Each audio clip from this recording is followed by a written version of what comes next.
కృష్ణ. అందరికీ భాగవతం క్లాస్ స్వాగతం. మనం 15 అధ్యాయాలు కంప్లీట్ చేసుకున్నాం. ఈ రోజు మనం 16 అధ్యాయాలకు ప్రవేశిస్తున్నాము.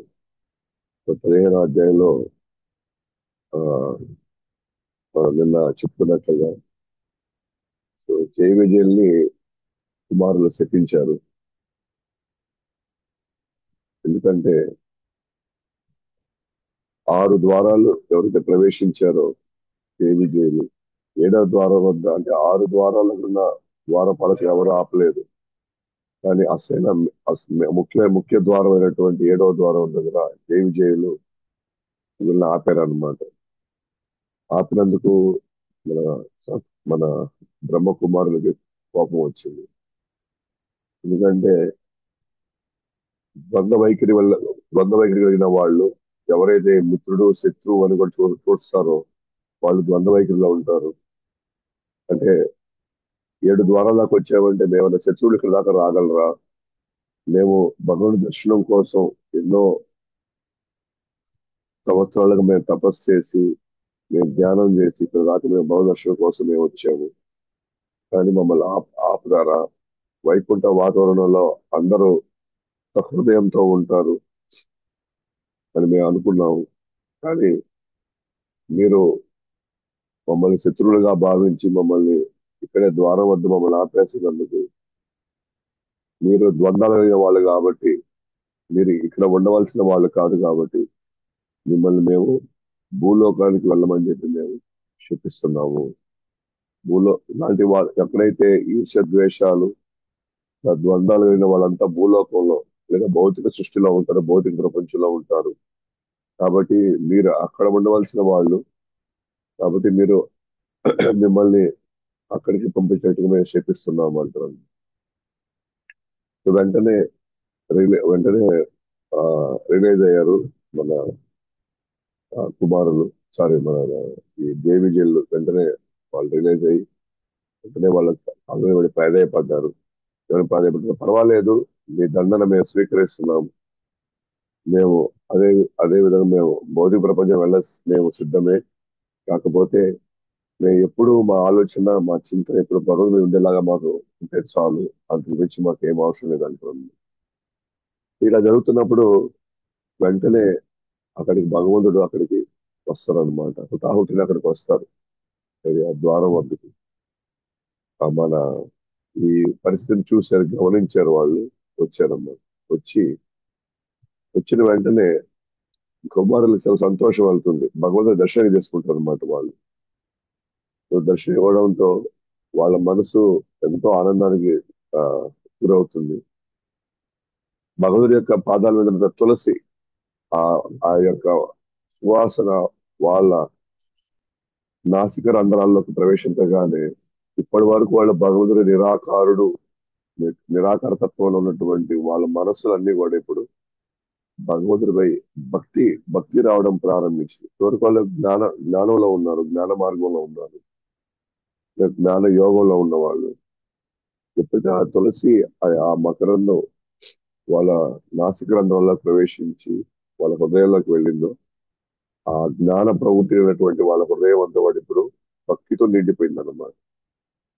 అంటే తులసి యొక్క గొప్పతనం అన్నమాట. ఎవరైనా సరే తులసిని ప్రార్థించిన, తులసి చుట్టూ ప్రదక్షిణ చేసిన, తులసిని ప్రసాదం కింద స్వీకరించిన అది భగవంతుడికి అర్పించినటువంటి తులసి. డైరెక్ట్ గా పోయి మనం తిని తిని ఏదో లోపల వేసుకోవడం కాదనమాట. అది భగవంతుడికి అర్పించినటువంటి తులసి. సో వాళ్ళు ఆ గత గత జన్మపు వాసనలు, రాక్షస ప్రవృత్తులు, అలాగే ఇక నిరాకార బ్రహ్మని పొందాలనేటువంటి ఇట్లాంటి ప్రవృత్తులు ఇవన్నీ కూడా పక్కకి వెళ్ళి భగవంతుడిపై ప్రేమ, భగవంతుడికి సేవ చేసుకోవాలి. భగవంతుడు అంటే ఆ ఆసక్తి ఇవన్నీ పెరగడం ప్రారంభమవుతాయి ఇవన్నీ. సో అదే విధమైనటువంటి అనుభవం మన కుమారులకి నిండింది.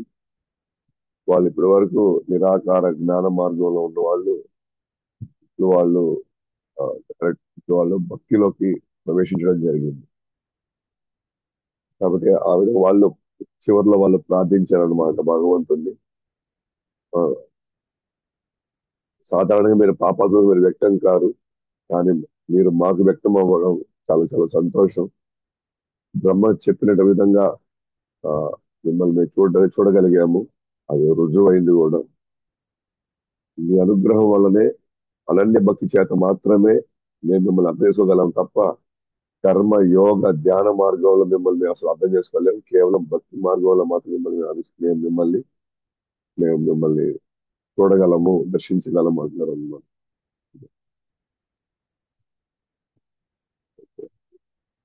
కాబట్టి ఆ, వాళ్ళు ఒకటే కోరుకుంటారు, భగవంతుని ప్రార్థిస్తారు వాళ్ళు.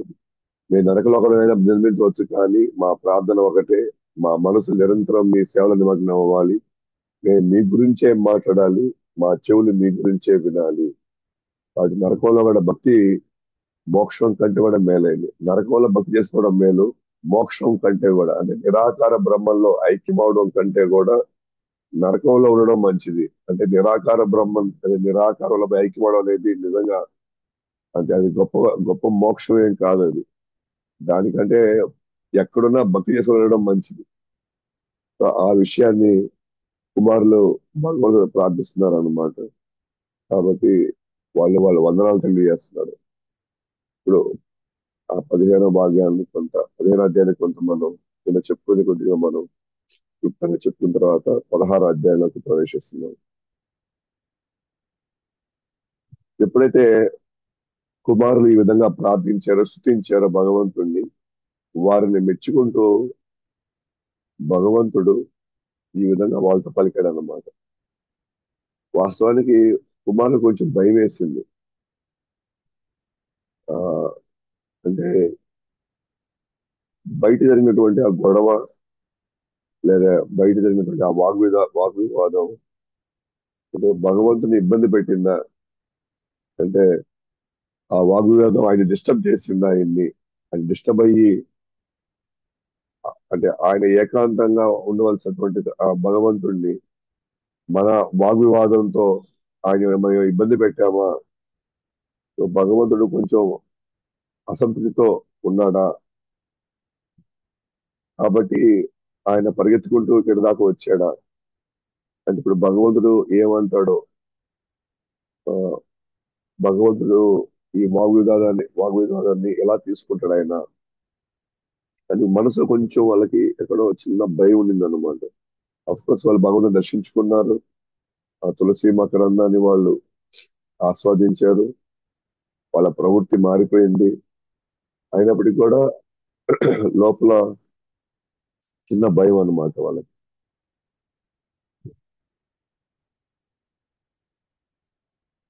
అయితే భగవంతుడు వాళ్ళతో వాళ్ళు ప్రార్థించిన దానికి భగవంతుడు వాళ్ళతో మాట్లాడాడు అనమాట. అయితే ఏం మాట్లాడాడంటే యాక్చువల్గా వాళ్ళని క్షమాపణ కోరుతున్నాడు భగవంతుడు. భగవంతుడు వాళ్ళని క్షమాపణ కోరుతున్నాడు. ఎందుకు కోరుతున్నాడు, ఏం కోరుతున్నాడు చూద్దాం ఇప్పుడు. నా సేవకులు నా మాటల పెడచెవిన పెట్టి మీ పట్ల అపరాధం చేశారు. నేను మీరు విధించినటువంటి దండన నేను ఆమోదిస్తున్నాను. యాక్చువల్ గా నా సేవకులు తప్పు చేశారు, మిమ్మల్ని అడ్డుకున్నారు, మిమ్మల్ని రానికుండా ఆపారు. కాబట్టి ఖచ్చితంగా వాళ్ళు తప్పు చేశారు. కాబట్టి దానికి నేను క్షమాపణ చెప్తున్నాను. అంటే నా మాటలు పెడచెవిన పెట్టారు అని అంటే, నేను వాళ్ళకి ఎప్పుడైనా సరే భక్తులు వచ్చినప్పుడు, లేకపోతే ఇక్కడ వరకు వ్యక్తులు వచ్చినప్పుడు వాళ్ళని నేను వైకుంఠంలోకి అనుమతించమని చెప్పి నేను ఆల్రెడీ ఆదేశాలు ఇచ్చిన్నాను. కానీ వాళ్ళు ఎక్కడో ఆ, నా మాటని వాళ్ళ ఆదేశాన్ని వాళ్ళు సరిగ్గా వాళ్ళు అర్థం చేసుకోలేదేమో. సో వాళ్ళు తప్పు చేశారు. కాబట్టి వాళ్ళకి మీరు విధించిన దండన ఏదైతే ఉందో నేను ఒప్పుకుంటున్నాను, నేను ఆమోదిస్తున్నాను దాన్ని. అంటే వాళ్ళు దండనకి అర్హులు, ఎందుకంటే వాళ్ళు మీ పట్ల వాళ్ళు అపరాధం చేశారు. నాకు బ్రాహ్మణులు అత్యంత గౌరవ ప్రియులు. నా సేవకులు తప్పు చేసిన కారణంగా వారి తరఫున నేను క్షమాపణ కోరుకుంటున్నాను. నాకు బ్రాహ్మణులు అంటే నీకు తెలుసు చాలా నాకు ప్రాణం, గౌరవ ప్రియులు. అయితే నా సేవకులు తప్పు చేశారు కాబట్టి దానికి బాధ్యత యజమానిది. సో సేవకులు కానీ తప్పు చేస్తే దాని బాధ్యత ఎవరిది? యజమానిది. కాబట్టి వారి తరఫున నేను క్షమాపణ కోరుతున్నాను. సో ఇది మనకు చాలా ఇంపార్టెంట్ లెసన్ అన్నమాట. ఇక్కడ మనము ఒక ఒక సంస్థని మనం ఒక రిప్రజెంట్ చేస్తుంటే, ఒక ప్రతినిధిగా మనం ఉంటే, ఇది ఒక గురువులకి మనం శిష్యులుగా ఉంటే, ఇది ఒక భగవంతుడికి మనం భక్తులుగా ఉంటే, ఇది ఒక యజమానికి మనం సేవకులుగా ఉంటే, మనం చేసే ప్రతి పని, మనం తీసుకునే ప్రతి నిర్ణయం, మన వ్యవహారం, ఇది భగవంతుడికో లేకపోతే యజమానికో లేకపోతే గురువుకో లేదా ఆ సంస్థకో దాన్ని బట్టి ఆ వాళ్ళకి సమాజంలో పేరు వస్తుంది. మనం అనుకుంటాం ఆ, మ- గురువో లేదా భగవంతుడు లేదా సంస్థ వేరు, మనం వేరు. మనం ఏం చేసినా ఎవరు చూడరు, ఎవరు పట్టించుకోరు, అయితే ఎవరు దీని గురించి పెద్దగా ఆలోచించాలనుకుంటాం. ఉదాహరణకి ఇప్పుడు మనం ఇస్కాన్ లో ఉన్నాం అనుకుందాం. మనం తిలకం పెట్టుకొని, కంటిమాలు పెట్టుకొని, మనం అక్కడికి ఇక్కడికి ఇక్కడ తిరుగుతూ తిరుగుతూ తిరుగుతూ పైగా మన చేతిలో జపమాల ఉంటుంది. మనం మాట్లాడే తీరు, మనం గౌరవించే పద్ధతి, మనం వ్యవహరించేటువంటి తీరు, వీటన్నిటినీ వాళ్ళు ఎవరైనా చూస్తే, ఎవరైనా కానీ ఎవరు దాన్ని గమనిస్తే, వాళ్ళు వెంటనే మీ పేరు వాళ్ళకి తెలియదు, మీరు ఎవరో వాళ్ళకి తెలియదు, మీరు ఎటువంటి వారో వాళ్ళకి తెలియదు. కానీ తిలకము, కంటిమాల, జపమాల చూసిన వెంటనే వీళ్ళు ఫలానా ఇస్కాన్ వాళ్ళు కదా, ఓ ఇస్కాన్ అనే సంస్థ చూస్తారు వాళ్ళు. లేదా మీరు ఏ గురువు దగ్గర మీరు ట్రైనింగ్ తీసుకుంటున్నారు అన్నప్పుడు, ఏ ఊరు చెందిన వాళ్ళు మీరు అన్నప్పుడు, ఆ ఊర్లో ఎవరైతే మెయిన్ గా శిక్షా గురువు ఉంటారో లేదా దీక్షా గురువు ఉంటారో, మన ప్రవర్తన బట్టి, మన యొక్క వ్యవహారాన్ని బట్టే వాళ్ళకి మంచి పేరా చెడ్డ పేరా అని వస్తుంది. శిక్షా గురువు అయినా లేకపోతే దీక్షా గురువు అయినా ఎవరైనా సరే భగవుడి ప్రిన్సిపల్స్ ప్రకారంగా లేదా భగవద్గీత భాగవతం ప్రిన్సిపల్స్ ప్రకారంగా నడుచుకోమని పదే పదే పదే పదే చెప్తూనే ఉంటారు. కానీ మనం సరిగ్గా వినకుండా పట్టించుకోకపోతే, ఆదేశాలు సీరియస్ తీసుకోకపోతే, మనం చేసే ప్రతిదీ కూడా ఓకే, అది మన గురువు తగులుతుంది అనమాట. ఇక్కడ కూడా మీరు కానీ గమనిస్తే సేవకులు తప్పు చేశారు. సేవకులకి అనేక సార్లు భగవంతుడు చెప్పాడు ఏ ఏ పరిస్థితిలో ఎలా ఉండాలి, ఏ పరిస్థితిలో మనం సహనంతో ఓర్పుతో ఉండాలి, ఎక్కడ ఎటువంటి విధంగా మనం ప్రవర్తించాలి అని ఎన్నో సార్లు ఎన్నో విధాలుగా చెప్పుంటాడు. అది నిజంగా మన బాధ్యత తీసుకోవాలన్నమాట. బాధ్యత తీసుకొని మనము జాగ్రత్తగా వ్యవహరించకపోతే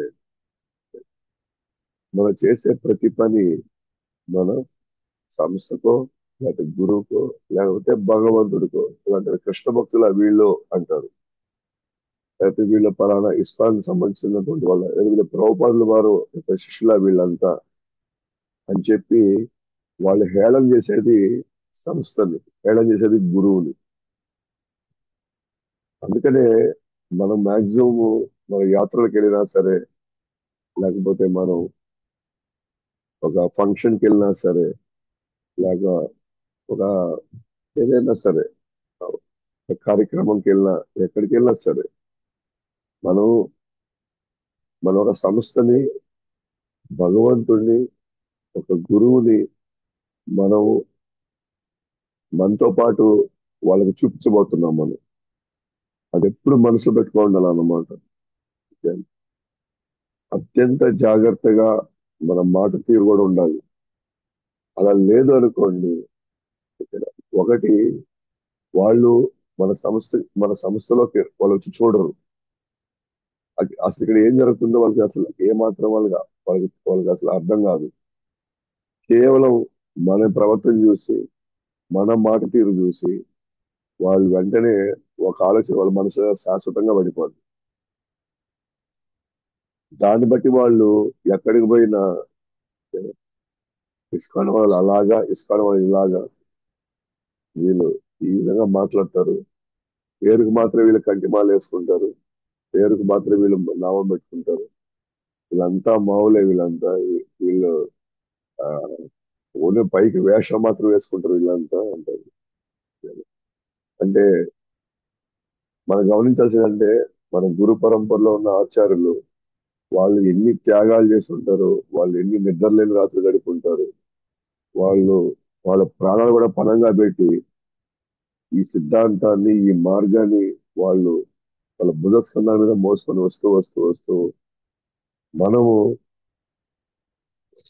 ఏమాత్రం కొంచెం బాధ్యత తీసుకోకుండా ఎలా పడితే అలా మనం వ్యవహరించామంటే కొత్తగా వచ్చే వాళ్ళతో కావచ్చు, లేకపోతే సమాజంలో ఉండే మన చుట్టుపక్కల వాళ్ళతో మనం వ్యవహరించే తీరును బట్టి ఇవన్నీ బ- ఆ, వాళ్ళు అంచనా వేసుకొని మనకి మనం సంస్థకి మన సంస్థకి కానీ మన గురువుకి కానీ లేదా భగవంతుడికి కానీ ఎలాంటి పేరుని ఇవ్వబోతున్నాం మనం. ఓకేనా? కాబట్టి అత్యంత బాధ్యతతో వ్యవహరించాలి. ఇప్పుడు మనం సరిగ్గా వ్యవహరించకపోతే ఈవెన్ మన ఇంట్లో కూడా అంతే. వ్యవహరించకపోతే మన తల్లిదండ్రులు ఏం పెట్టి పెంచారు వీళ్ళని, ఓకేనా? వీళ్ళు వీళ్ళకి గాలి కూడా వేసేట్టున్నారు వీళ్ళందరినీ, ఓకేనా? వీళ్ళు వీళ్ళ మాట తీరుని బట్టి వీళ్ళు చెప్పవచ్చు వీళ్ళ పెంపకం లేదా వీళ్ళ వంశం ఎలాంటిదో అని. భగవంతుడి పక్కన పెట్టండి, లేకపోతే గురువుని పక్కన పెట్టండి, మనం ఎంతో కష్టపడి పెంచిన తల్లిదండ్రులకు కూడా, లేకపోతే మన వంశానికి కూడా మనం చాలా పెద్ద చేస్తాం. అతి ముఖ్యమైనది మాట్లాడే తీరు. మనం మనం మాట్లాడే తీరు మార్చుకోకపోతే, ఓకేనా, మారాలి. మార మారకపోతే మనం మళ్ళీ ఇంకో జన్మ మళ్ళీ ఇక్కడికి రావాల్సిందే. ఇంకో జన్మకి మళ్ళీ ఇక్కడికి రావాల్సిందే. మన మాట తీరుతో ఎవరైనా కానీ ఇబ్బంది పడ్డారనుకోండి, ఎవరైనా కష్టపడ్డారనుకోండి, వాళ్ళు వాళ్ళు పడినటువంటి బాధ మనకి అది శాపం లాగా అయిపోద్ది. అందుకే దీన్ని మనం అపరాధం అంటాం. సో ఎవరి పట్లైనా సరే మనం తప్పుగా వ్యవహరించామనుకోండి, అనవసరంగా వాళ్ళ వాళ్ళు పడినటువంటి బాధ, కష్టం, అది మళ్ళీ రే- కర్మ మళ్ళీ మనం అనుభవించాల్సి వస్తుంది. ఫస్ట్ అపరాధమే ఇతర భక్తుల్ని నిందించడం, అయితే సామాన్యుల్ని కష్టపెట్టడం, ఇబ్బంది పెట్టడం, వాళ్ళని ఆ అగౌరవంగా మాట్లాడడం, లేదా వాళ్ళని సరిగ్గా చూసుకోకపోవడం, ఇవన్నీ కూడా మన భక్తికి అవి అవరోధాలుగా ఉంటాయి అన్నమాట. కావున మనమందరం కూడా మన స్వభావము, మన మాట తీరు వల్లనే ఈ రోజు మనం ఎన్నో కర్మలు అనుభవిస్తున్నాం. అందుకే మనకి ఉపదేశామృతంలో కూడా వాచో వేగం, మనస క్రోధ వేగం, జిహ్వా వేగం, ఉదర ఉపస్థ వేగాలు. ఈ వేగాలు ఎవరైతే అణచుకోగలుగుతారో వాళ్ళు మాత్రమే ప్రపంచంలో శిష్యుని తయారు చేసుకోగలుగుతారు. అంటే ఈ వేగాలు ఆపుకోకపోతే మనం భక్తుల ప్రవృత్తి పక్కన పెట్టండి, మన జంతువుల ప్రవృత్తితోనే ఉండడం వల్ల మనం చాలా మందిని ఇబ్బంది పెడతాం, కష్టపెడతాము. తద్వారా మళ్ళీ మన కర్మను మూట కట్టుకుంటాము. మళ్ళీ మనం ఏడే తిరుగుతూ ఉంటాం. కాబట్టి అత్యంత జాగ్రత్తగా మనం ఉండాలి. మనం గుడిలో మాత్రం వినయంగా, వినమ్రంగా, ఓకేనా, మనం నటిస్తే అది కుదరదు. ఓకేనా. కేవలం భగవంతుని ముందర, గుడిలో గుడువు ముందర మాత్రం నటించామనుకోండి, ప్రయోజనం లేదు. ఏదైతే మనం నటిస్తామో కనీసం పర్వాలేదు. నటించిన అదే నటన ఇంట్లో కూడా కొనసాగించామనుకోండి, అదే భక్తుల్లాగానే. ఓకేనా? మనం కొనసాగితే పర్వాలే. ఇప్పుడు నటించిన ఒకప్పుడు అది మన ప్రవర్తన అయిపోతుంది. మంచిని నటించినా పర్వాలేదు, తర్వాత అది మన యొక్క జీవితంలో భాగం అయిపోతుంది. అందుకే మనం ఇంట్లో ఉన్నప్పుడు కూడా మనం తిలకం పెట్టుకో ఉండాలి. మనం కంటిమాల వేసుకో ఉండాలి. ఎందుకనంటే అప్పుడప్పుడు మనం అద్దంలో చూసినప్పుడైనా మనకు గుర్తొస్తూ ఉంటుంది. ఓకేనా? అరే నేను ఫలానా సంప్రదాయానికి నేను చెందిన వాడిని, కాబట్టి నేను ఏది బట్టి అది మాట్లాడకూడదు, ఎలా పడితే అట్లా నేను ప్రవర్తించకూడదు అని ఇది ఎప్పుడు మనకు గుర్తు చేస్తుంటుంది అనమాట. ఓకేనా? కేవలం గుడికి వచ్చినప్పుడు మాత్రమే తిలకం పెట్టుకుంటే మనము ఇంటికి వెళ్ళిన తర్వాత మళ్ళీ మనం మన పాత అవే అదేమంటారు, అదే వ్యవహారం, అదే ప్రవర్తన వచ్చేస్తాయి. ఎందుకంటే నేను ఎవరికి సంబంధం లేదు, నేనేమి దాని ఏమంటారు, నేను ఎవరిని నేను రిప్రజెంటేట్ చేయట్లేదు కదా అని. కానీ మీరు గమనించాల్సింది ఏంటంటే మనం తిలకం పెట్టుకో పర్వాలేదు, పెట్టుకోకపోయినా పర్వాలేదు, మనం ఇస్కాన్కి బయట వస్తున్నాము, అక్కడ వెళ్ళి భగవద్గీత భాగవతం వింటూ వస్తున్నాము. మన చుట్టుపక్కల వాళ్ళు మన ప్రవర్తన చూస్తారు. మన ప్రవర్తన చూసి మనలో మార్పు గమనిస్తేనే మనం చెప్తే వాళ్ళు కృష్ణుడి దగ్గరికి వస్తారు. మనం చెప్తే కృష్ణుడి దగ్గరికి వస్తారు. మరేమో పెద్ద పెద్ద మాటలు, కృష్ణుడు, భాగవతం, భగవద్గీత, భక్తులు, జపం, పెద్ద పెద్ద మాటలు చెప్పి మన వ్యవహార తీరులో మార్పు రమలేదు అనుకోండి, వాళ్ళకి మనం ఎన్ని చెప్పినా వాళ్ళు భగవంతుడి దగ్గరికి రారన్నమాట వాళ్ళు. ఎందుకంటే మన ప్రవర్తన, మన మాట తీరు మారడాన్ని బట్టి మన చుట్టుపక్కల వాళ్ళు అంచనా వేస్తారు అన్నమాట. సంస్థ గురించి అయినా సరే, లేక భక్తి మార్గం గురించి అయినా సరే, ఏదైనా సరే. సో కొంచెం నేను ఎక్కువ సమయం తీసుకున్నాను ఈ విషయం చెప్పడానికి.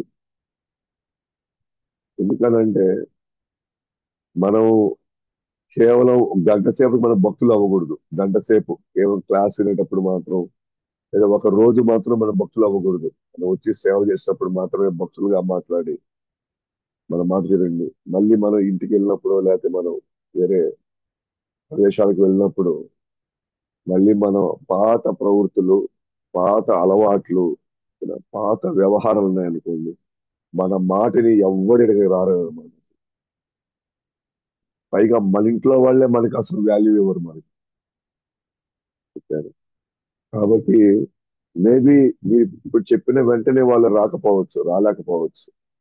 ఎందుకంటే ఇన్ని సంవత్సరాలు మనం గమనించిన వాళ్ళు వెంటనే మనం టక్కని చిన్న కొద్దిగా మార్పు చూడడం కంటే వెంటనే రారు. అంటే వీళ్ళు ఏదో కొత్త నాటకం ఆడుతున్నారు అనే ఫీలింగ్ ఉంటుంది వాళ్ళకి.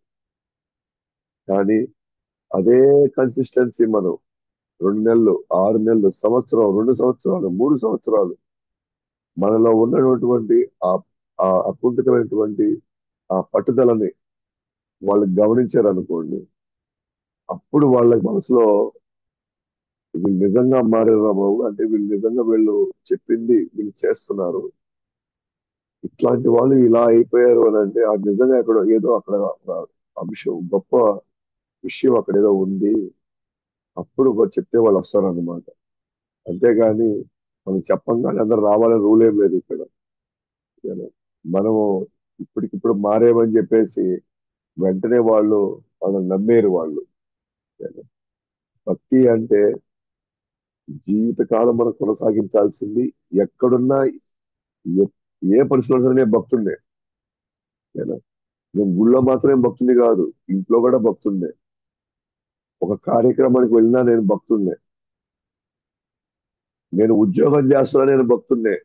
నేను వ్యాపారం చేస్తున్నా కూడా నేను భక్తుండే. ఓకేనా? ఒక పెళ్లికి వెళ్ళినా కూడా నేను భక్తులే, ఒక చావుకి వెళ్ళినా కూడా నేను భక్తుడే. ఓకేనా? అది మన మనసులో ఎప్పుడు గుర్తుపెట్టుకోవడం అనమాట. ఓకేనా? అట్లా కాకుండా ఏదో ఒకలాగా మాట్లాడి ఇంటికి వెళ్ళి ఇంకో రకంగా మాట్లాడి మళ్ళీ జనాల మధ్యలో వెళ్ళినప్పుడు ఇంకో రకంగా వెళ్ళాము అనుకోండి, మనల్ని ఎవ్వరు నమ్మరు అన్నమాట. ఎప్పటికీ నమ్మరు మనల్ని. ఓకేనా? సో ద హోల్ పాయింట్ ఇక్కడ ఏంటంటే అందుకే భగవంతుడి దగ్గర వచ్చి క్షమాపణ చెప్తారు అనమాట. జై జై విజయులు చేసినటువంటి కార్యానికి వాళ్ళు నా సేవకులు కాబట్టి యజమాని బాధ్యత తీసుకుంటున్నాడు. అందుకే ఒక్కోసారి మన ఫంక్షన్స్ లో కూడా క్షమాపణ చెప్తున్నారు అన్నమాట. దయచేసి ఇక్కడ ఏదైనా మీకు ఏదైనా అసౌకర్యం కలిగి ఉన్నా, లేకపోతే మా మా వాళ్ళ మాట తీరు లేకపోతే మా వాళ్ళ వ్యవహారం వల్ల మీరు ఏదైనా కష్టపడి ఉన్నా సరే దయచేసి మమ్మల్ని క్షమించండి అంటుంటారు. ఎందుకనంటే సేవకుల యొక్క ఆ, వ్యవహారం వల్ల అక్కడ ఎవరికైనా ఏదైనా అసౌకర్యం జరిగి ఉంటే దయచేసి వాళ్ళకి క్షమించండి. అలా మా వాళ్ళు నడుచుకోలేదు కాబట్టి దాని బాధ్యత నేను తీసుకుంటున్నాను కాబట్టి దయచేసి మమ్మల్ని క్షమించండి అని చెప్పేసి మనం గమనిస్తుంటాం. పెద్ద పెద్ద స్థాయిలో గురువులు మనకు క్షమాపణ చెప్తుంటారు. ఎందుకంటే ఆ, ఎవరికి ఎటువంటి ఇబ్బంది జరిగినా సరే అంటే వాళ్ళ ఆధ్వర్యంలో వాళ్ళ బాధ్యత తీసుకుంటారు. అలాగే వైకుంఠంలో ఈ ఈ ఈ అపరాధం జరిగింది కాబట్టి అన్ని భగవంతుడి యొక్క సేవకులు జై విజయులు దానికి కారణం కాబట్టి వాళ్ళు భగవంతుడి యొక్క సేవకులు కాబట్టి భగవంతుడు ఆ క్షమాపణ చెప్తున్నాడు అనమాట. అందుకే ఇక్కడ చెప్తున్నాడు సేవకుల తప్పిదములు యజమానికి ఆపాదించబడతాయి. కుష్ఠు రోగం ఒక చిన్న ప్రదేశంలో స్టార్ట్ అవ్వచ్చు, కానీ అది శరీరం మొత్తం వ్యాపించి శరీరాన్ని నాశనం చేసుకోవడానికి. అట్లాగే ఒకరిద్దరు తక్కువ మంది అదే ఒకరిద్దరి ప్రవర్తన, ఒకరిద్దరి యొక్క అపరాధాలు, ఓకేనా, ఒక్కోసారి ఓకేనా వాళ్ళ ఏదైతే పేరు తీసుకువస్తారో, ఓకేనా, ఈ సంస్థ చెడ్డది, ఓకేనా, అనే పేరు సంపాదిస్తే అది ఎవరి వల్ల వచ్చింది? ఎవరో ఒకరిద్దరు చేసిన ఆ తప్పు, ఎవరో ఒకరిద్దరి మాట తీరు. ఒక్కోసారి ఆ చేసిన తప్పు ఎంత తీవ్రమైందో కూడా మనం చెప్పలేము. ఒక్కోసారి ఆ తప్పు వెంటనే పాకిపోతుంది అనమాట, ఊరంతా పాకిపోద్ది. అలా పాకిపోతే ఇంకా మొత్తం ఆ సంస్థనే కూల్చేస్తుంది ఆ అపరాధం, ఆ తప్పు. అందుకని కుష్ఠు రోగం చిన్న ప్రదేశంలో స్టార్ట్ అవ్వచ్చు, కానీ అది శరీరం మొత్తం తినేస్తుంది. అలాగే సేవకులు తప్పిదాలు చేయొచ్చు. ఒకసారి ఆ తప్పిదాలు ఒక ఋషికో లేకపోతే ఒక బ్రాహ్మణుడికో లేదా ఒక భక్తుడికో చేశాడు అనుకోండి, దానివల్ల వాళ్ళ హోల్ కుటుంబం నాశనం అయిపోవచ్చు, లేకపోతే వాళ్ళ వంశం మొత్తం దాని ప్రభావం చూడొచ్చు. మనం చూసాం భాగవతంలో కూడా 3వ స్కందంలో ఉద్ధవుడు చెప్తుంటారు కదా, ఎలా యదువంశం మొత్తం నాశనం అయిపోయింది. కృష్ణుడు కృష్ణుడు కుమారుడైనటువంటి సాంబ కడుపులో ఒక ఇనప ముక్కను పెట్టుకొని ఆడలాగా వేషం వేసుకొని ఋషుల దగ్గరికి వెళ్ళి నాకు పుట్టబోయేది మగబిడ్డ ఆడబిడ్డ అని చెప్పేసి వాళ్ళు ఋషుల మధ్యకి వెళ్ళి వాళ్ళు హేళన చేస్తే ఋషులు వెంటనే శపిస్తారన్నమాట. ఏమని? నువ్వు తీసుకువచ్చి మమ్మల్ని హేళన చేస్తుంది సార్, ఈ ఇనప ముక్క, ఈ ఇనప గడ్డ, దీనితో మీ వంశం అంతా నాశనం అవబోతుందని చెప్పాడు. అది జరిగిన తర్వాత యదు వంశం మొత్తం నాశనం అయిపోతుంది. అంటే ఒకరి తప్పిదం, ఒకరి అవహేళన, ఒకరి అగౌరవం మొత్తం వంశ నాశనం చేస్తుంది.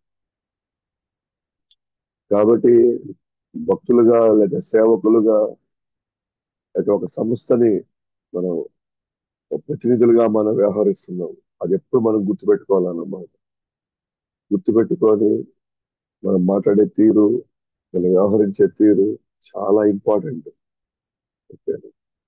మనతో పాటు మన వెనకాల ఉన్నటువంటి మొత్తాన్ని లాగేస్తాం అనమాట. వాళ్ళందరికీ ఆ పేరు తీసుకొస్తాం. అండ్ జనరల్ సెన్స్ లో కూడా మనం చూస్తుంటాం కదా. అంటే ఎస్పెషల్ గా ఆడవాళ్ళు పుట్టింటి నుంచి మెట్టింటికి వెళ్ళినప్పుడు ఆమె జస్ట్ వ్యక్తిగా మాత్రం పోవట్లేదు. ఆమె ఆమె వాళ్ళ పుట్టినీళ్ళ యొక్క పేరు, ప్రతిష్టలు, గౌరవం అన్ని తీసుకెళ్తున్నారు. సో దాన్ని బట్టి వాళ్ళ పేరు, ప్రఖ్యాతులు అన్ని కూడా అక్కడ అక్కడ ఈమె వ్యవహరించే దాన్ని బట్టి ఉంటుంది. అదే విధంగానే ఇక్కడ కూడా సేవకులు లేకపోతే భక్తులు ఏదైనా చేస్తే అది డైరెక్ట్ గా మన వాళ్ళకి తగలుతుంది అనమాట.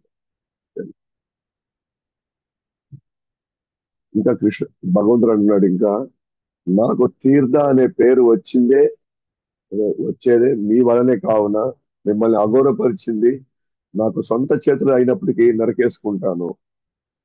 అసలు మీ వలనే నాకు పేరు వస్తుంది. నాకు తీర్థ, ఇది తీర్థ స్థలం, ఇది పవిత్ర స్థలం అనే పేరు ఎందుకు వస్తుంది అంటే భగవంతుడు ఉండడం వల్ల తీర్థ స్థలం కాదు అది. అక్కడ భక్తులు ఉండడం వల్ల అది తీర్థస్థలం అవుతుంది. భక్తులు తిరుగుతున్నారు కాబట్టి దాన్ని తీర్థస్థలం అంటారు. అక్కడ ఆచార్యులు, గురువులు, కదా, గొప్ప గొప్ప భక్తులు ఉంటారు కాబట్టి ప్రదేశం తీర్థస్థలం అవుతుంది. అందుకని భగవంతుడు అంటున్నాడు, నాకు పేరు వచ్చేది మీ వల్ల, ఇది భక్తుల వల్ల. కాబట్టి ఆ భక్తులు గాని ఒకవేళ ఎవరైనా అగౌరవపరిస్తే, ఒకవేళ నేనే అగౌరవపరిస్తే, తెలుసో తెలియకో నా చేతులే మిమ్మల్ని గాని ఇబ్బంది పెట్టాయి అనుకోండి, నేను ఎక్కడ అసలు ఆలోచించను, ఆ చెయ్యి నేను నరికేసుకుంటాను. అది నా చెయ్యి అయినా సరే నేను నరికేసుకుంటాను. అంటే అర్థం ఏంటంటే నా చెయ్యి అంటే ఇక్కడ ఎవరు, నా నా యొక్క భక్తులు, అంటే నా సేవకులైనా సరే, బ్రాహ్మణులు గాని, ఇతర భక్తులను గాని, ఇతర వ్యక్తులు గాని, వాళ్ళు గాని ఇబ్బంది పెడితే నా సొంత వాళ్ళైనా సరే నేను చంపేస్తాను, నేను వాళ్ళని విడదీస్తాను. నేను ఏమాత్రం ఉపేక్షించను నేను అని చెప్పి భగవంతుడికి చెప్తున్నాను. అంటే నాకంటే కూడా మీరే ముఖ్యం. అందుకే కృష్ణుడు లేదా నారాయణుడు వాళ్ళకి ఏదైనా అపరాధం జరిగినా సరే, వాళ్ళు ఎవరైనా అగౌరవపరిచినా భగవంతుడు పెద్దగా పట్టించుకోడు. భగవంతుడు పెద్దగా పట్టించుకోడు. కానీ తన భక్తులకు కానీ ఏదైనా అయిందంటే మాత్రం వాళ్ళు ఏ స్థాయికైనా వెళ్తారు అన్నమాట. అందుకే మనం భక్తుల పట్ల చాలా జాగ్రత్తగా ఉండాలి. బ్రాహ్మణుల పట్ల చాలా జాగ్రత్తగా ఉండాలి. బ్రాహ్మణులు అంటే ఇప్పుడున్న ఊరినే క్యాస్ట్ బ్రాహ్మణాలు కాదు. నిజంగా వాళ్ళు పవిత్రమై, అంటే వాళ్ళు నిత్యం భగవుడి సేవలో ఉండేటువంటి బ్రాహ్మణులు. ఓకేనా? అటువంటి వాళ్ళ దగ్గర, సాధువుల దగ్గర చాలా జాగ్రత్తగా ఉండాలి, జాగ్రత్తగా ప్రవర్తించాలన్నమాట. ఇంకా అన్నమాట భగవంతుడు, నేను లక్ష్మీదేవి పట్ల అంత ఆసక్తి చూపకపోయినా దేవతలు సైతం ఆమె అనుగ్రహం కోసం యజమానులు యజ్ఞములు నిర్వర్తించిన నా పాదధూళి సమస్త పాపాలను తొలగిస్తాయి. ఆ శక్తి మీలాంటి భక్తుల సేవ చేయడం వల్ల కలిగింది. అందువల్ల లక్ష్మీదేవి నన్ను వదలదు. ఇప్పుడు నేను పెద్దగా లక్ష్మీదేవి పట్ల పెద్ద ఆసక్తి చూపించను. ఇప్పుడు నేను పెద్దగా ఆమె పట్ల నేను పెద్దగా నా ఆలోచన ఎక్కువ సేపు ఆమె మీద ఉండదు. కానీ లక్ష్మీదేవి చాలా చాలా గొప్ప ఆమె. లక్ష్మీదేవి అమ్మవారు దేవతలు మొత్తం ఆమె గురించి ఆలోచిస్తారు. ఆమె ఎలా సంతోషపడాలో చూస్తారు యజ్ఞాలు చేసి. అలాంటి ఆమెను నేను పెద్దగా పట్టించుకోను. నాకు పెద్ద ఆసక్తి లేదు ఆమె మీద. అయితే ఆమె ఎప్పుడు నా పాదాల వద్ద ఉండి ఆమె ఎప్పుడు సేవ చేసుకుంటూ ఉంటుంది. అండ్ నా పాదాల వద్ద ఉండి నా పాద ధూళి అది చాలు అన్నిటినీ, అన్ని పాపాలను తొలగిస్తాయి. ఎవరైతే భగవంతుడి పాద ధూళిని ఎవరైతే వాళ్ళ తల మీద రాసుకుంటారో, వాళ్ళ ఒంటిని రాసుకుంటారో, వాళ్ళ సమస్త పాపాలు తొలగిపోతాయి. అయితే నా పాదధూళికి ఎందుకు అంత శక్తి వచ్చింది అనుకుంటున్నారు? నా పాదధూళికి ఎందుకు అంత శక్తి వచ్చింది అంటే, భగవంతుడి పాదధూళి ఎవరు ఒంటి మీద రాసుకున్నా, తల మీద పూసుకున్నా సరే, లేదా నెత్తి మీద రాసుకున్నా పాపాలు ఆ, తొలుగుతున్నాయి. ఆ శక్తి ఎలా వచ్చింది అనుకుంటున్నారు? ఎందుకంటే నేను మీలాంటి భక్తులకి సేవ చేయడం వల్ల నా పాదాలకు ఉన్న ధూళికి అంత శక్తి వచ్చింది.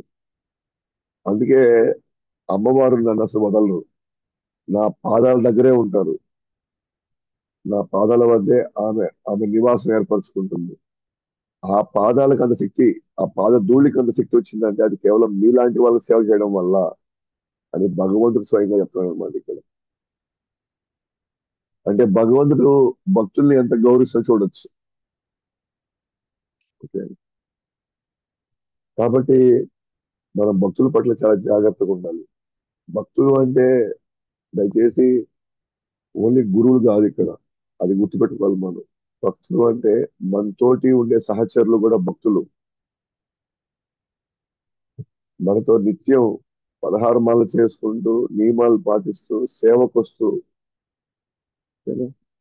సేవ పట్ల అత్యంత బాధ్యతతో వ్యవహరించే వాళ్ళు మనలాగా, ఏనా? షర్టు ప్యాంట్ వేసుకొని మనలాగా చీర అని కట్టుకొని మనతో పాటు ఉండేవాళ్ళు కూడా చ- చాలా మంది గొప్ప భక్తులు ఉన్నారు మనతో పాటు ఉండేవాళ్ళు. కానీ మనం జనరల్ గా, ఏనా, గురు స్థానంలో ఉండే వాళ్ళని కాషాయం వేసుకొని మాత్రమే మన భక్తులుగా చూసి వాళ్ళని మాత్రం గౌరవించాలని ప్రయత్నించి మన చుట్టూ ఉన్న వాళ్ళని మన పాత తీరుతో అదే వాళ్ళని చిన్న చూపు చూడడం, వాళ్ళని ఏది పడితే అది మాట్లాడడం, ఎలా పడితే అలా మనం మాట్లాడి వాళ్ళని వాళ్ళు వాళ్ళని తగ్గించే ప్రయత్నం చేసి, లేకపోతే అవహేళన చేయడం, ఓకేనా, వాళ్ళ గురించి లేనిపోని ఊరికే మాట్లాడడం, 10 మందికి చెప్పుకోవడం, అది ఆ భక్తులకి తెలిసింది అనుకోండి, ఆ భక్తులు బాధపడ్డారు అనుకోండి, వాళ్ళు కష్టపడ్డారు అనుకోండి, మన భక్తులు ఎదగలేము అనమాట. ఎందుకంటే వాళ్ళు చెప్పుకోకపోవచ్చు, మీరు అన్నదానికి మేము చాలా బాధపడుతున్నాము, మేము చాలా కష్టపడ్డాము, కానీ వాళ్ళు మనసులో పెట్టుకుంటారు. మనసులో వాళ్ళు ఆ, దాని గురించి పదే పదే బాధపడతారు. మేబీ మనం అన్న మాటల వల్ల వాళ్ళ బాధలో ఉండి మేబీ వాళ్ళు భగవంతుడు చెప్పుకుంటున్నారేమో వాళ్ళ బాధని భగవంతుడు చెప్పుకుంటున్నారేమో. అప్పుడు భగవంతుడు వాళ్ళ వాళ్ళ గాయాన్ని అర్థం చేసుకున్నాడు అనుకోండి. అప్పుడు భగవంతుడు ఎవరిని శిక్షిస్తాడు? ఎవరైతే దానికి కారణమయ్యారో, ఓకే, వాళ్ళు శిక్షింపబడతారు. వాళ్ళు భక్తులు ఎదగలేరు వాళ్ళు.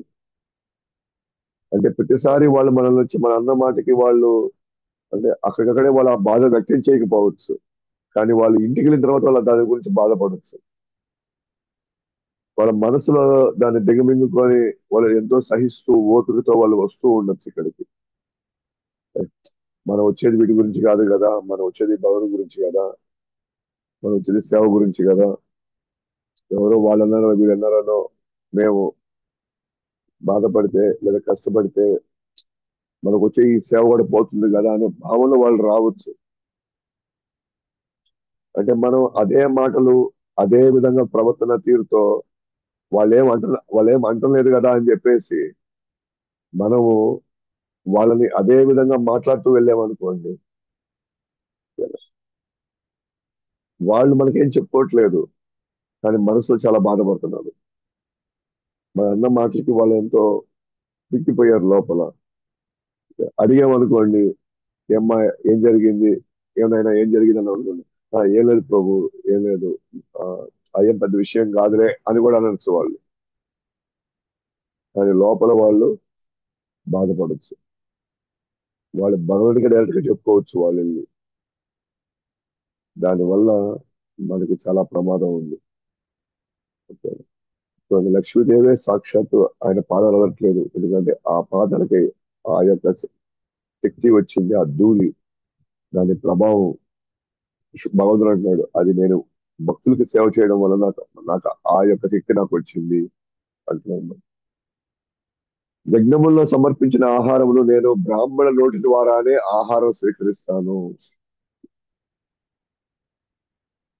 మనం భగవంతుడికి మనం నైవేద్యం పెడుతున్నాం కదా, ఆ నైవేద్యం పెట్టిన తర్వాత ఫస్ట్ మనం నైవేద్యం పెట్టిన తర్వాత అది ప్రసాదం కింద మనం తీసుకున్న తర్వాత, అది ప్రసాదం ప్లేట్ తీసేసిన తర్వాత భగవంతుడి దగ్గర నుంచి ఫస్ట్ మనం చేయాల్సింది ఎవరు చేయాలి?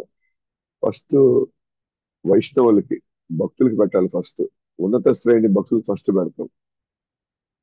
ఎప్పుడైతే వాళ్ళు తీసుకొని వాళ్ళు ఆస్వాదించి వాళ్ళు స్వీకరించిన తర్వాత బ్రహ్మాండంగా ఉంది, అద్భుతంగా ఉంది, చాలా ఆనందంగా ఉంది అని వాళ్ళు వ్యక్తం చేశారు అనుకోండి, అంటే దాని అర్థం ఏంటంటే భగవంతుడు కూడా ఆహారం తీసుకున్నాడని అర్థం.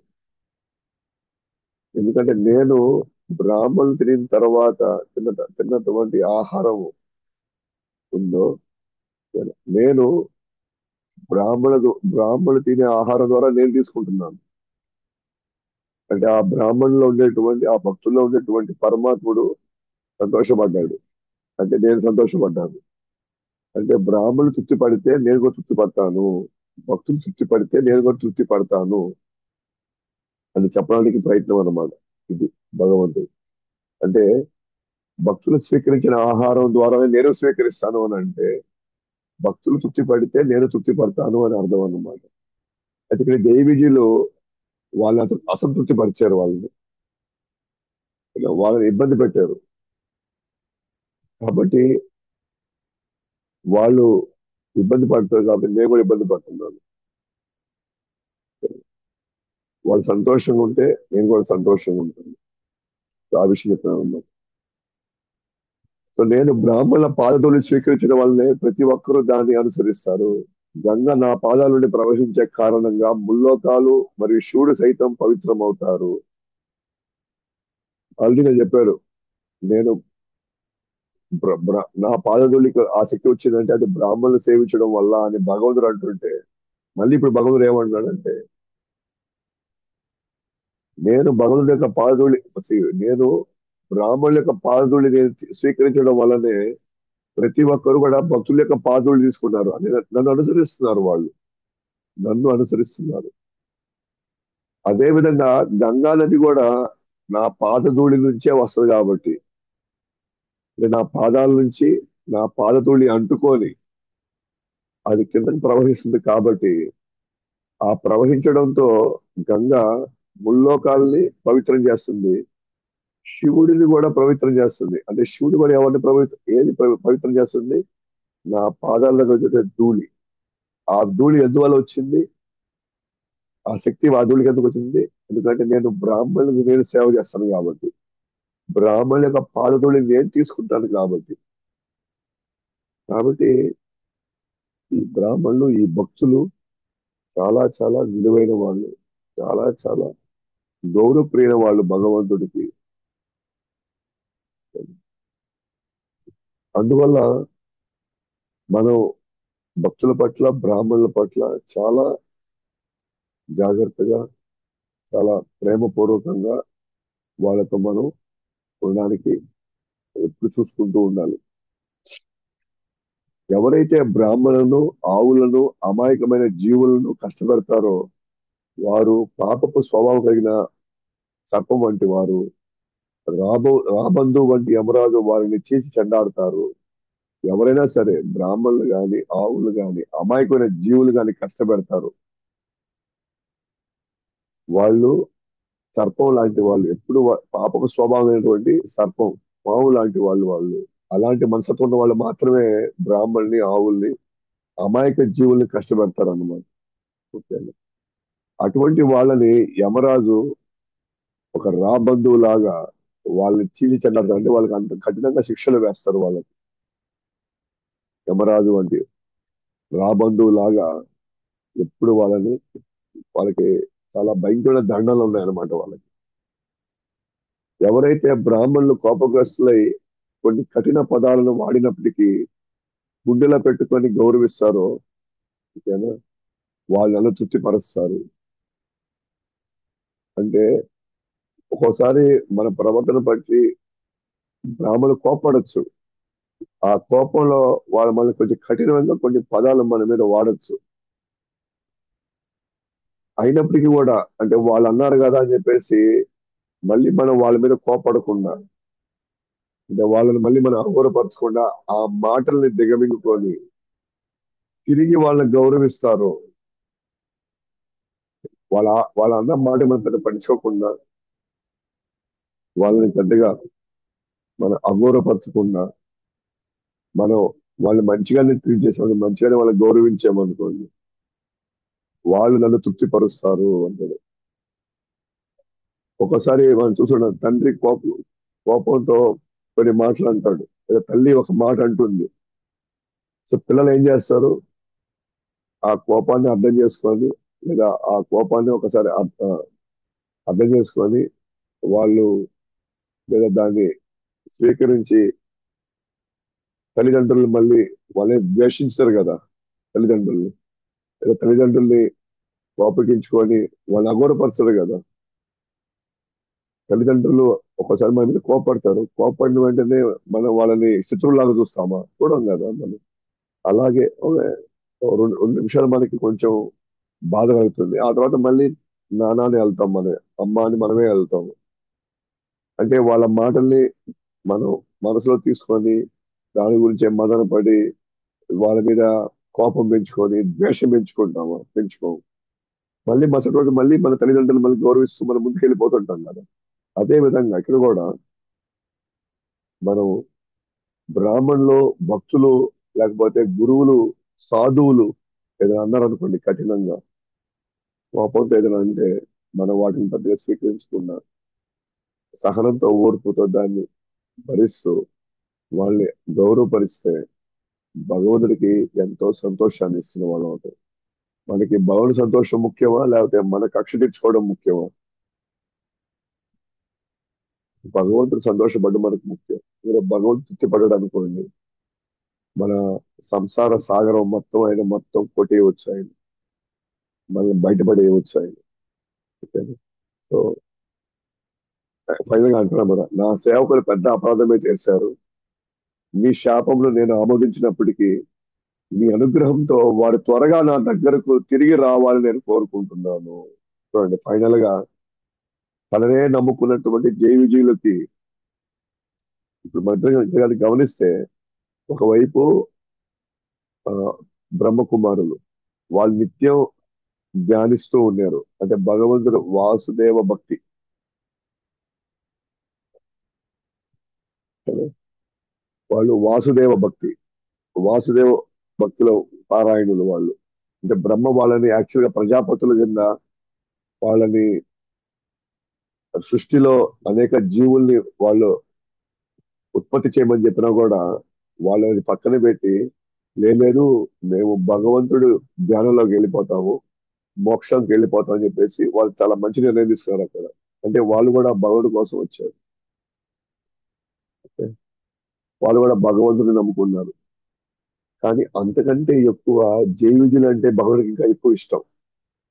జైవిజులకి జైవిజులు అంటే భగవంతుడికి ఇంకా ఎక్కువ ఇష్టం. ఎందుకంటే జైవిజులు భగవంతుడికి సొంత మనుషులు. వాళ్ళు సొంత మనుషులు అంటే నిత్యం భగవంతుడి పాదాల దగ్గర నిత్యం భగవంతుని కనిపెట్టుకుంటూ అక్కడే ఉంటూ ద్వారపాలకులుగా అక్కడే ఉంటూ వాళ్ళు భగవంతుడి యొక్క ఏకాంతాన్ని కాపాడుతూ వాళ్ళు ఉన్నారు. ఇంకోవైపు ఏమో భగవంతుడి మీద శ్రద్ధ, భగవంతుడి మీద నమ్మకము, భగవంతుడు అంటే ఇష్టమైన వాళ్ళు ఉన్నారు. ఎవరు వాళ్ళు? బ్రహ్మకుమారులు. ఇప్పుడు వీళ్ళిద్దరి మధ్య గొడవ వచ్చింది. ఒకవైపు తీసుకుంటే ఇద్దరు భగవంతుడి యొక్క సేవ విషయంలోనే ఇద్దరికి వైరుధ్యం వచ్చింది. వీళ్ళేమో భగవంతుడు చూడాలని వచ్చాము, కానీ వీళ్ళు ఆపారు. వీళ్ళేమో భగవుడి యొక్క ఏకాంతం డిస్టర్బ్ అవుద్దేమో ఈ టైంలో వీళ్ళు వచ్చారు, కాబట్టి వీళ్ళు ఆపారు.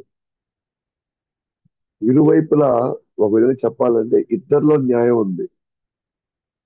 ఇద్దరు వాళ్ళ వాళ్ళ కోణంలో నుంచి ఇద్దరు భగవుడి వైపు నుంచి ఆలోచిస్తున్నారు ఇద్దరు.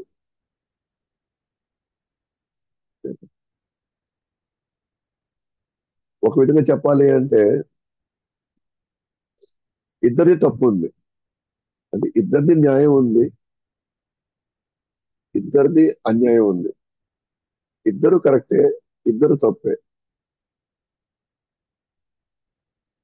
బ్రహ్మ బ్రహ్మకుమారులు వీళ్ళు ఆపిన వెంటనే వీళ్ళు కూడా అరే భగవుడికి ఏదైనా ఇదేంటుందేమో అందుకే వీళ్ళు ఆపారేమో అని వాళ్ళు ఆలోచించాల. వాళ్ళు కూడా ఎంతో కాలం నుంచి వెయిట్ చేస్తారు అనమాట భగవంతుడి దర్శనం కావాలని. మరి వీళ్ళు ఆపారని జస్ట్ అట్లా జస్ట్ కొద్దిగా ఆ క్షణిక ఆవేశం అంటే, అంటే వాళ్ళేమి భౌతికమైనటువంటి కోరికల కోసం వాళ్ళు రాలేదు ఇక్కడ, భగవంతుడు దర్శించుకొని వచ్చారు. అంటే భగవంతుడి దర్శనం కూడా దొరకలేదే అనే ఒక చిన్న అసహనం వాళ్ళు వచ్చి ఉండొచ్చు. అది కోపం కింద మారి వెంటనే వాళ్ళు శపించారు. వీళ్ళు కూడా అసలు వాళ్ళు ఎవరు, ఎక్కడి నుంచి వచ్చారు, ఎందుకు వచ్చారు, వాళ్ళ ఉద్దేశం ఏంటని ఈ జైవిజీ కూడా తెలుసుకోకుండా టక్కని వాళ్ళని లేదు మీరు రావడానికి లేదు అని టక్కన ఒక మాట అనేసారు. ఆ రెండు వర్షన్స్ లో ఇద్దరు రైటే. ఇద్దరు క్షణికావేశంలో అసలు అసలు విషయం తెలుసుకోకుండా ఇద్దరు ఆవేశపడిపోయారు. కాబట్టి ఇద్దరు తప్పే. ఇప్పుడు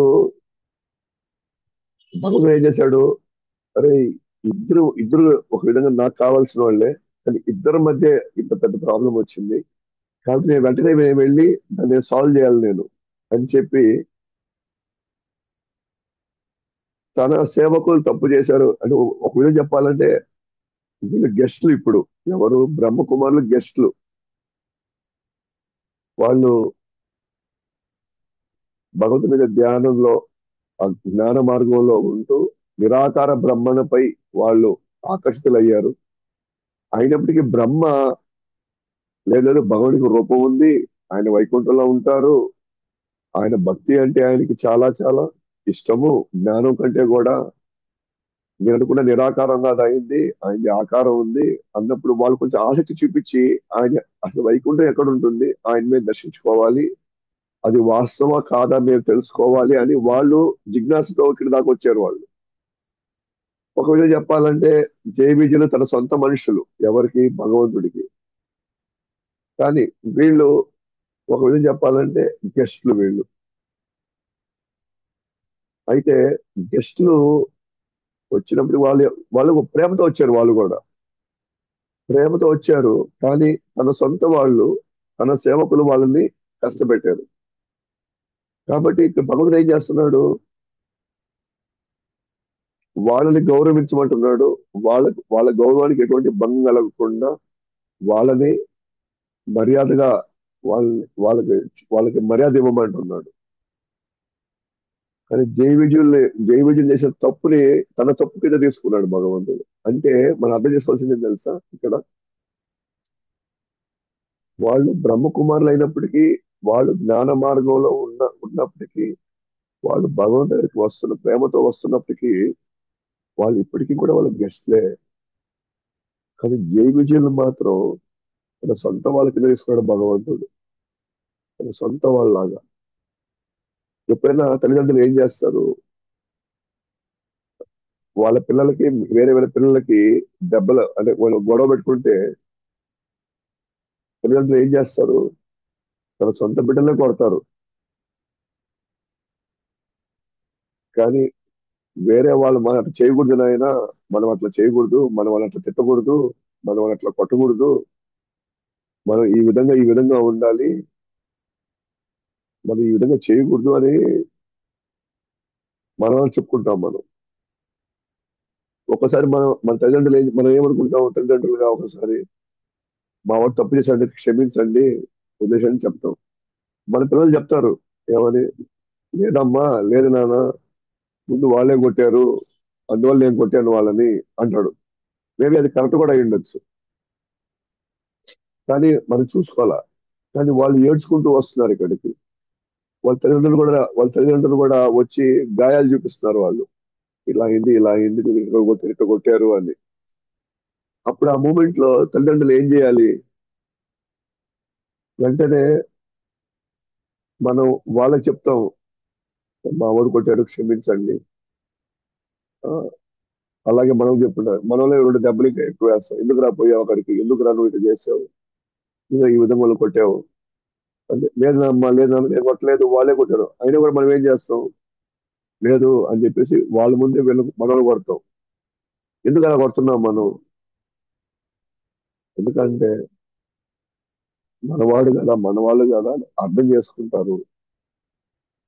మన వాళ్ళ మన వాళ్ళు ఇంక ఇటువంటి వాళ్ళ జోలికి పోకూడదు, ఇటువంటి సాంగత్యం తీసుకోకూడదు. మనం వీళ్ళు కొంచెం ఈ విషయాన్ని ఇంకా క్షుణ్ణంగా వీళ్ళకి అర్థం అవ్వాలి ఈ విషయం అన్నట్టుగా మనం కొడతాం వాళ్ళని. అట్ ద సేమ్ టైం మనం వాళ్ళని అగౌరవపరచకుండా ఆ, వాళ్ళని సరే అమ్మా ఇంక మావాడు మీ జోలికి రాడులేండి అని మన వాళ్ళని మనం వెనకేసుకొని వచ్చుకుంటాం. ఎందుకంటే మన వాళ్ళ మీద మనకున్న ప్రేమ అది కదా. మనకున్నటువంటి ఆ సంబంధం, మన అనే సంబంధం. అట్లాగే కూడా భగవంతుడు కూడా జై విజయుల్ని వీళ్ళు నా వాళ్ళు, వీళ్ళు నా వాళ్ళు, వీళ్ళు అంటే నా నా బిడ్డలు వీళ్ళు అని ఆ గొడవలోకి వెళ్ళి వాళ్ళని ఆ అంటే బ్రహ్మ కుమారుల్ని శాంతింపపరిచి వాళ్ళని ఆ వాళ్ళ యొక్క గొప్పతనం చెప్తూ వాళ్ళని శాంతపరిచి తన వాళ్ళని వెనకేసుకొచ్చుకున్నాడు. తన వాళ్ళని ఆయన ఒక విధంగా చెప్పాలంటే తిట్టాడు. ఎందుకు అలా తిట్టాడు, ఎందుకు జై విజయులు వీళ్ళు అపరాధం చేశారు, వీళ్ళు తగిన శిక్ష పడిందిలే, వీళ్ళు ఇలాగే ఈ విధంగానే వీళ్ళు మంచిదే అయ్యింది అన్నట్టుగా ఆ శాపాన్ని నేను ఆమోదిస్తున్నాను అని ఒక విధంగా అంటే ఇప్పటి వరకు నేను ఎపిసోడ్ చూసినంత వరకు ఇదేంటబ్బా ఇది, బ్రాహ్మణులు పొగుడుతున్నాడు లేదా భక్తులను అదే బ్రహ్మ కుమారులు పొగుడుతున్నాడు. కానీ తన సొంత వాళ్ళు ఏం తప్పేం చేయలేరు కదా. ఇంకా చెప్పాలంటే ఏబీజీలు ఎప్పుడైతే వాళ్ళు శపించారు వెంటనే వాళ్ళ కాళ్ళ మీద పడిపోయారు. కాళ్ళ మీద పడిపోయేసి అయ్యా మీ దండన మేము తీసుకుంటాము, తప్పు అయిపోయింది, మేము పర్వాలేదు, మేము భూలోకానికి వెళ్తాం కానీ మేము మాత్రం మా భగవంతుని మాత్రం మేము వదలలేము స్వామి, ఆలోచనలు మాత్రం ఎప్పుడు మా దగ్గరే ఉండాలి, మేము ఎప్పుడు ఆయన గురించి ఆలోచించాలి అడిగారు వాళ్ళు. అంటే ఉదయం చెప్పండి వాళ్ళు తప్పు రిలైజ్ అయిపోయారు. కానీ భగవంతుడు ఆ, బ్రహ్మ కుమారుని సమర్థించాడు, మా వాళ్ళు మీ పట్ల అలా చేయకుండా ఉండాల్సింది అని. ఇక్కడ మనకి ఏమనిపిస్తుంటే ఇదేంటారా, ఏ విజయుల్ని పూర్తిగా వదిలేసాడే భగవంతుడు, బ్రహ్మ కుమారుల్ని మాత్రం వాళ్ళని రైట్ అన్నట్టుగా వాళ్ళని వాళ్ళని గౌరవపరచాలి, వాళ్ళని ఆ, తృప్తిపరచాలి అన్నట్టుగా చెప్తున్నాడే. పాపం గల పరిస్థితి ఏంటంటే వాస్తవానికి భగవంతుడు ఏం చేశాడు, తన వాళ్ళలాగా చూసుకుంటున్నాడు, తన సొంత బిడ్డల్లాగా ఏ విజయుల్ని చూసుకుంటున్నాడు. అందుకే అడుగుతున్నాడు, నా సేవకులు పెద్ద అపరాధమే చేశారు, మీ శాపంని నేను ఆమోదించినప్పటికీ మీ అనుగ్రహంతో వారు త్వరగా నా దగ్గరికి తిరిగి రావాలని నేను కోరుకుంటున్నాను కదా. ఎందుకంటే నేను వాళ్ళు లేకుండా నేను ఉండలేను, నేను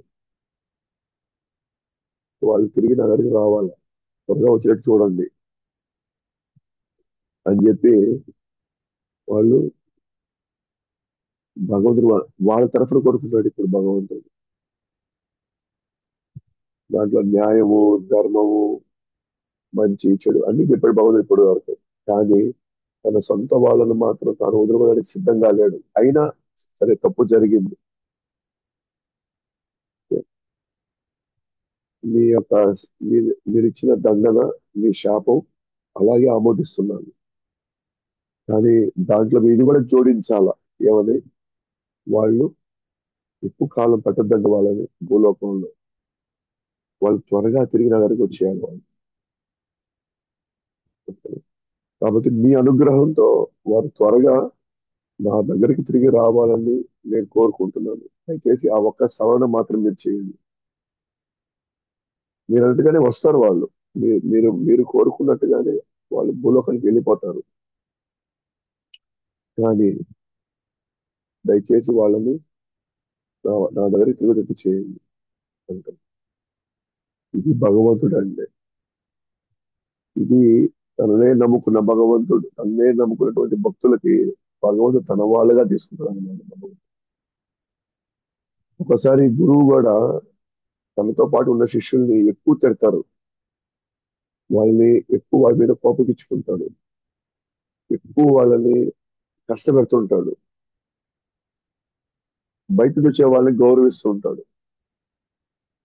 వాళ్ళకి మీరు భోజనం చేశారా? లేకపోతే మీకు పోయి ఆడ కూర్చోండి, ఇక్కడ లేయండి, వాళ్ళని తీసుకెళ్లి వాళ్ళకి భోజనం పెట్టించండి అని అంటారు. కానీ తన సొంత వాళ్ళని, తన దగ్గర ఉన్న శిష్యుని ఇప్పుడు అడగడు. నువ్వు తిన్నావా, పడుకున్నావా అని అడగడు. పైగా ఏదైనా చిన్న చిన్న ఏదైనా మామూలు తిరిగినా కూడా శిష్యులే తిడుతుంటారు వాళ్ళు.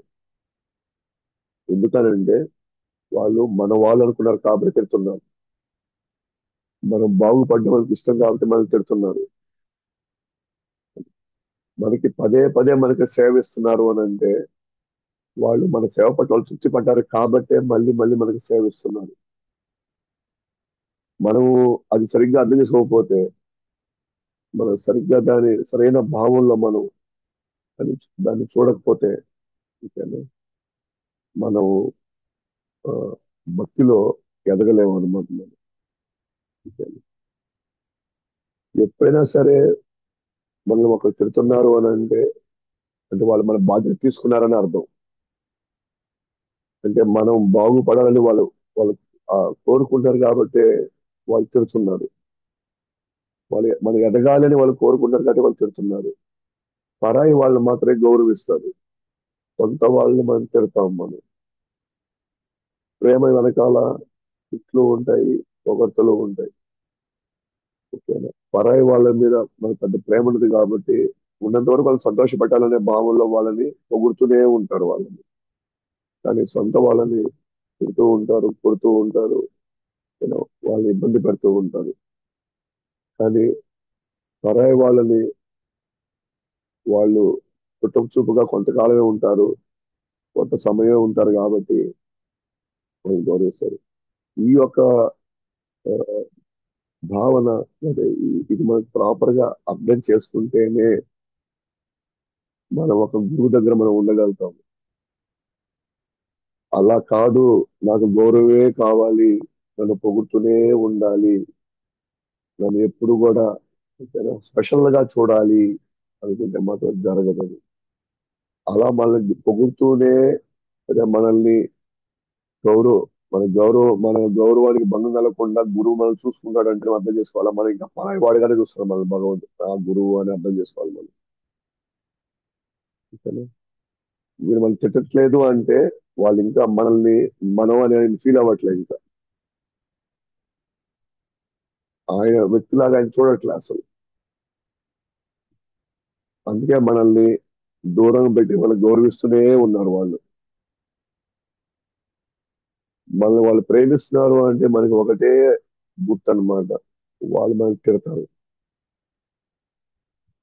ఓకేనా?